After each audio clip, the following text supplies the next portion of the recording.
চৌধুরী বাড়ির ছোট পুত্র সাজ্জাদ খানের সাথে রুমি সুলতানা আর জিসান চৌধুরীর সাথে তানিয়া খানের বিয়ে নিয়ে যে দ্বন্দ্ব তৈরি হয়েছিল এই দুই পরিবারের মাঝে, সেই দ্বন্দ্ব কিন্তু আজও শেষ হয়নি।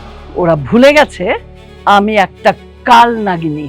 আমাকে যে আঘাত করবে একদিন না একদিন আমি ছবল মারবই। যে রিনা খান সবার সামনে মাথা নত করেছিল।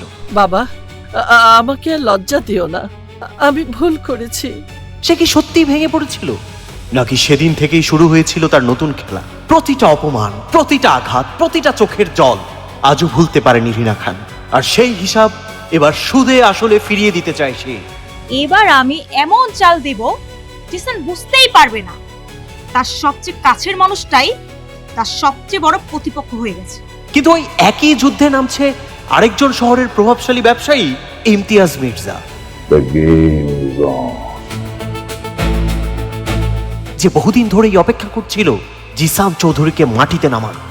এবার দুই শত্রু একই লক্ষ্যে, একজন প্রতিশোধের জন্য আরেকজন ক্ষমতার জন্য। চারদিকে ষড়যন্ত্র, বিশ্বাসঘাতকতা আর একের পর এক এমন আঘাত যার জন্য প্রস্তুত নয় জিসান চৌধুরী। সে কি পারবে নিজের পরিবার, নিজের ব্যবসা, নিজের কোটি টাকার সাম্রাজ্য বাঁচাতে, নাকি একসময় হারিয়ে ফেলবে সবকিছু? সেটা জানতে হলে দেখতে হবে কোটি টাকার জামাই 2।